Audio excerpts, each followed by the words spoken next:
السلام عليكم ورحمة الله وبركاته، أهلا بكم في حلقة على قناتكم الكرة الحلوة. هنتكلم عن ماتش الأهلي والاتحاد السكندري في الجولة السادسة من الدوري العام الممتاز. حال الفرقتين النهارده داخلين مباراة بدوافع مختلفة. الأهلي 5 انتصارات على التوالي، 15 بونت، بأداء كويس جدا، مصدر الدوري. الناحية التانية نادي الاتحاد بعد بداية قوية جدا مع المدرب زوران ماميلوفيتش. الحقيقة الراجل عمل 3 انتصارات، بعد كده تعرض لهزيمة مفاجئة على أرض المحلة، بعد كده انهزم من فيوتشر. فبعد ما ابتدى كويس هزتين على التوالي، فداخل ماتش الاهلي مش عايز يخسر ماتش تالت على التوالي عشان ما يهز هيهد استقرار الفريق. داخل عن 9 بونت، 3 انتصارات وهزيمتين. الاهلي داخل المباراه دايما في قاعده يا جماعه في الكوره، يعني ما تغيرش فريق كسبان. لعب نفس التشكيل المره اللي فاتت. على ماتش المحله ما غيرش، اتعامل بيرستاو وكراس حربه. لعبها مع موسيماني. حاجه بيرستاو لعيب ممتاز، بس عايز المدرب اللي شغال يوصل امكانياته بشكل كويس. لا، لعب بطريقته المعتاده 4-2-3-1.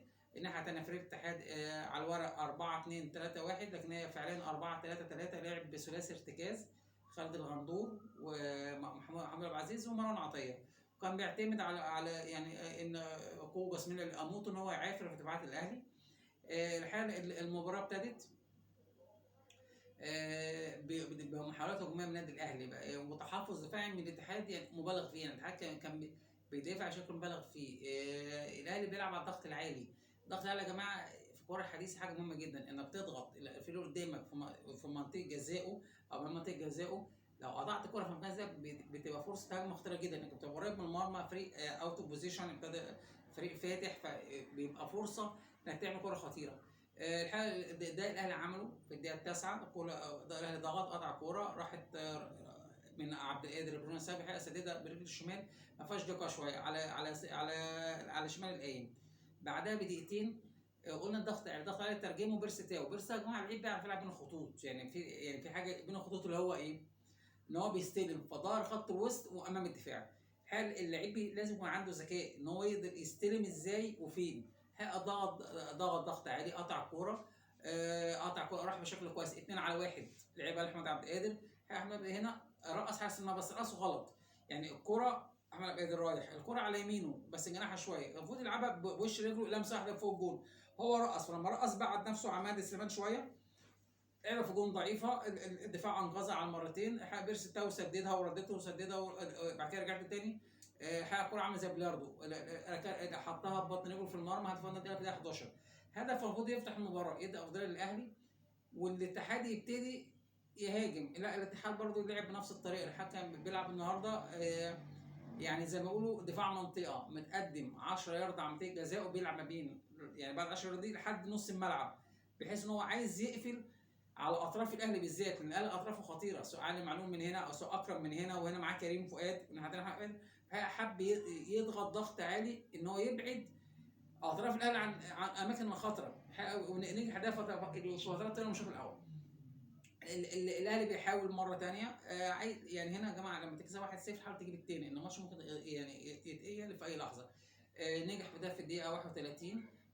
فاول علي معلول، عرضيه رائعه، ارتقاء رائع من ياسر ابراهيم، تيك اوف، يعني سددها راسيه على شمال المهدي سليمان. هنتكلم عن الجون ده برضه يا جماعه، عشان في حاجه ناس يعني في القانون الناس غريبه قوي. الكوره يا جماعه لما بتتلعب الكوره عرضيه تمام، او الكوره جوه منطقه الجزاء، في مدافع، في لعيب بيدافع من الفرقه وفي لعيب بيهاجم. اللعيب المدافع لو ما عملش التراي، وادام انا اللعيب المهاجم ما عملش اي تدخل اشار عليه، يعني سند عليه او زقه، خلاص يبقى مفيش مشكله. مين اللي عمل التراي؟ المهاجم. فالمهاجم مد راسه او عمل تيك اوف ولعب الكوره. انت كمدافع انت بتحجز ما بتلعبش كوره، فانت مش تلعب كوره. فان الكوره دي حصل من سنتين في ماتش الاهلي والبنك الاهلي، جون لايمن اشرف اتلغى بنفس الطريقه. يا جماعه لا، انا اللي سعيت لعب الكوره. يعني فدي حاجه غريبه ده حصل عندنا في مصر. هدف تاني النادي الاهلي، هدف يعني ادى افضليه كبيره، ادى له هدوء. فريق تحس ان هو هادي في الملعب. 2-0 دقيقه 31، تحس ان في هدوء. الفريق خلاص يعني زي ما بيقولوا الماتش ايه بقى في ايدينا، زي ما بيقولوا زي ماتش المحله كده، برضه قدمت جونين في اول نص ساعه، ففريق يعني تحس ان هدي شويه. ابتدى حد ينشط. 2-0 خلاص انا بره المباراه، يعني 1-0 ممكن ارجع في الاصل، 2-0 انا محتاج جون احاول ارجع في المباراه. فعلا حتى على الاستحقاق عندنا في الدقيقه 40 في عندنا فاول لخالد غندور سدد اعلى المرمى، يعني محاوله كويسه. الدقيقه 42 هجمه نظام الاتحاد بشكل كويس جدا. احمد عادل ميسي لمروان عطيه لعبها خالد غندور، جول من جزاء متطرفه شويه ناحيه الشمال، شاطر برجل الشمال في الشبكه الخارجيه. يعني كانت جمله كويسه. هنا برضه فوجئنا بالحكم حسبها ضربه جزاء. هنا برضه عايزين نتكلم على الكره دي يا جماعه، عشان برضه يعني في حاجات غريبه بتحصل كده، ايه انا ساعات ما بقاش فاهمها. التداخل على اللعيب لما يعني التداخل بيبقى 3 حالات، يا اما يعني قبل لعب الكوره، يا اما اثناء لعب الكوره، يا اما بعد لعب الكوره. يعني انا مثلا لعيب الكوره جايه له، فقبل ما يلعب الكوره رحت زقه، هو ممسك الكوره بس انا زقيته فخليته اوت اوف بوزيشن، او عرقلته، وهو بس هو رايح للكوره وانا الكوره لسه مصوبه بس انا عرقلته، او اثناء لعب الكوره انا اللعيب بيشوط رحت انا داخل رحت ضربه في رجله او شده او يعني او دفعته، يبقى ضربه جزاء.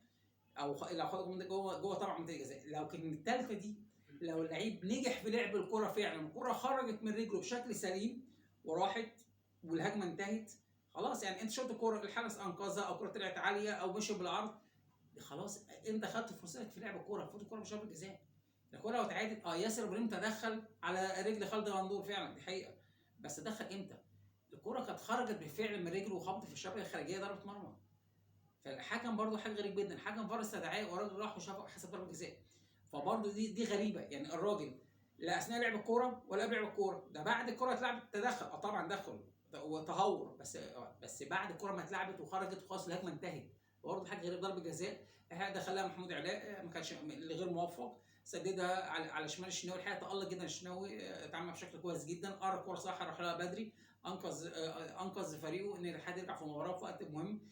ان لما اجيب جون لما تخرج 2-0 غير 2-1، 2-0 انت بره الماتش، 2-1 انت جوه الماتش. يعني الشوط الثاني ممكن بلعب على جون، ممكن اتعادل في اي لحظه. انتهى الشوط القادم 2-1.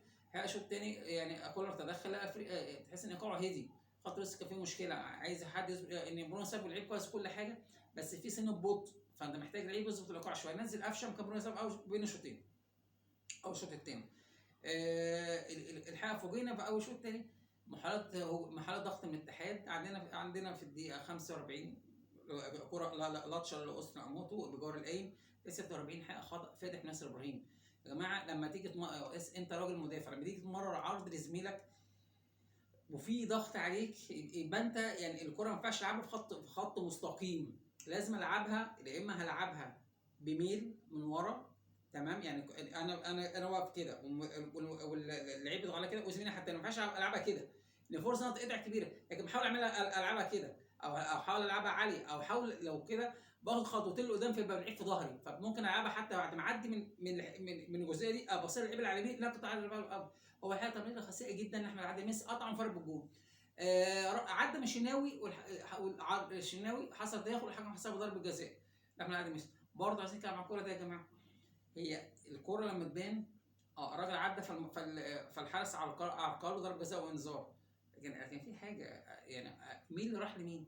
يعني الشناوي طلع عشان يقفل الزاويه، الراجل عدى منه خلاص رقصه وعدى، بس الفكره هو الشناوي عرقله ولا احمد عادل ميسي خبط رجله في فخذ الشناوي؟ يعني هي دي الفكره. لو انا كحارس مديت ايدي او رجلي او زودت مساحه جسمي، خلاص يبقى دي ضربه جزاء. لكن لو انا كمهاجم خبطت فيك، طب انا هودي جسمي فين؟ يعني انا جسمي خلاص، الراجل الحارس على الارض، فهيودي جسمه فين؟ فانت مين اللي راح لمين؟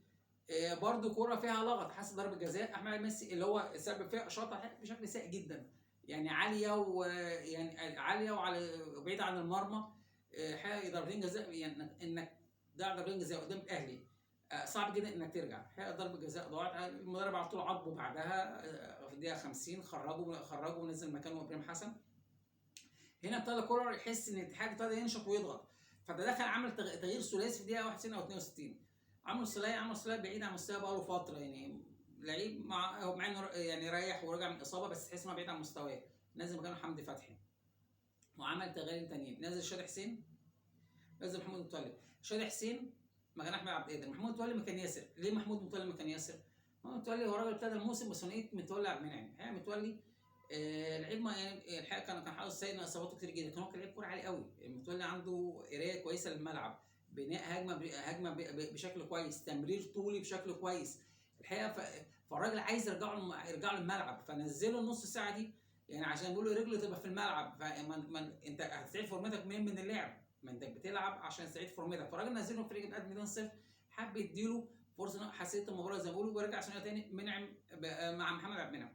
الحقيقه الحقيقه رد عليه زوران، نزل، عمل تغيير ثنائي برضه، نزل كريم الديب ونزل مابولولو، وخرج اموت وخالد غندور.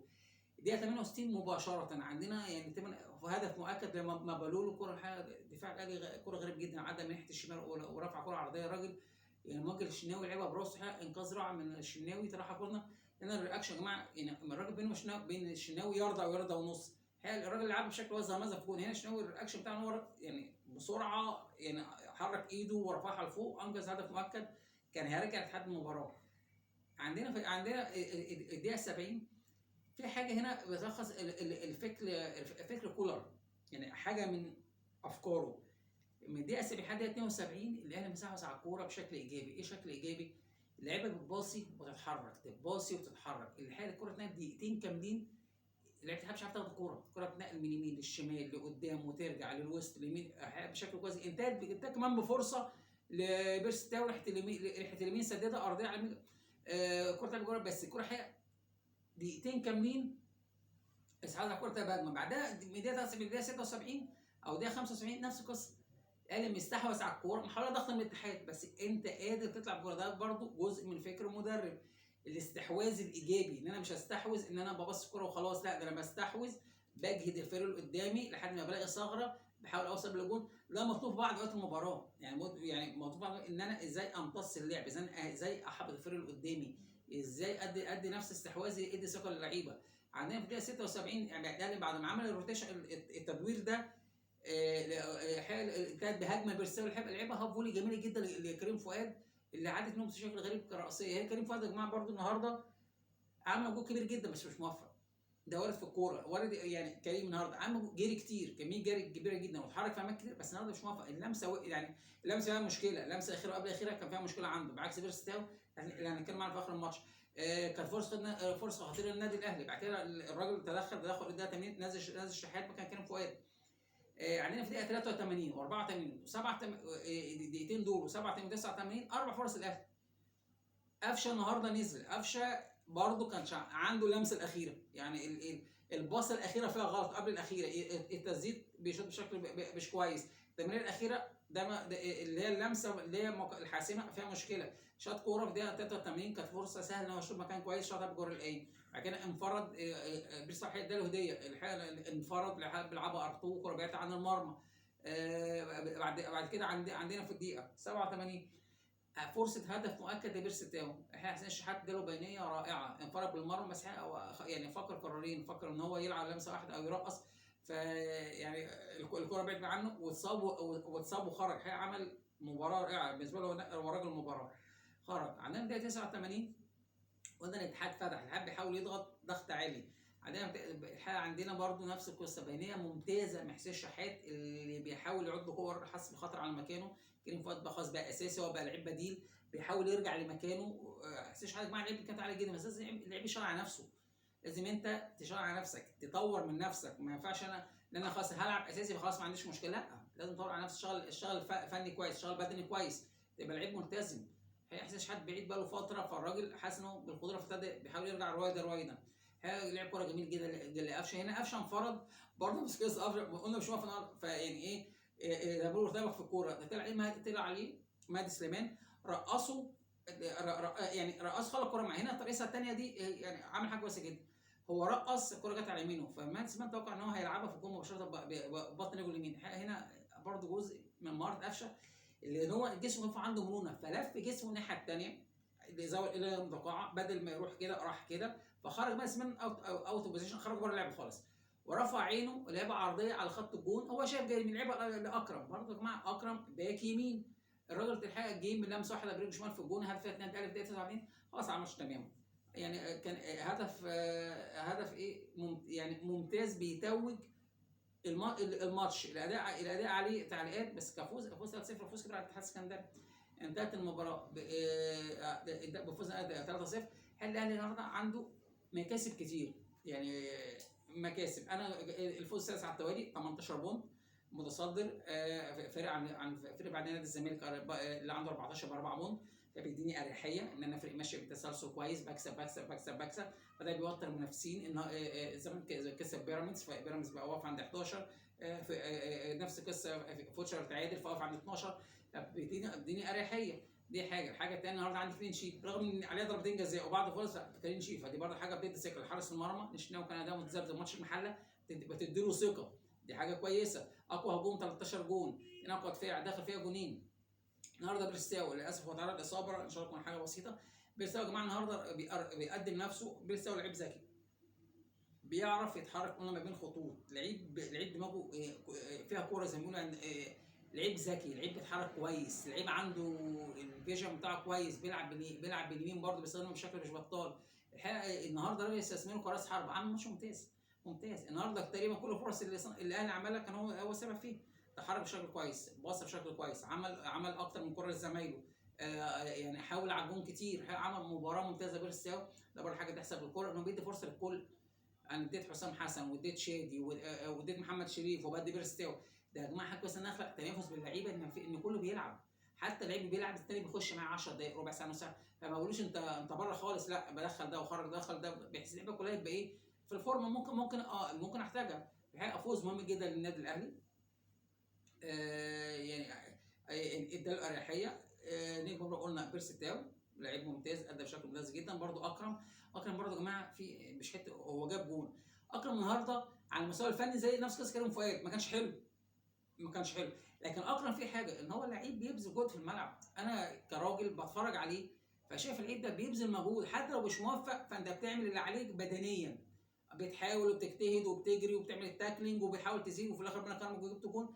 فدي برضو حاجه يعني مهم جدا. اللعيب لما ما يكونش متوفق ما يأس، احاول اعمل عليا، وربنا كرمه في الاخر بجون. بيتوج يعني هو مجتهد فربنا كرمه في الاخر. الف مبروك النادي الاهلي، وهارد نادي الاتحاد. فوز مهم، فوز كبير بيخلي الفريق ماشي يعني في طريق مفتوح زي ما بيقولوا. اتمنى لو التحليل عجبكم تعملوا لايك وشير في القناه. السلام عليكم ورحمه الله وبركاته.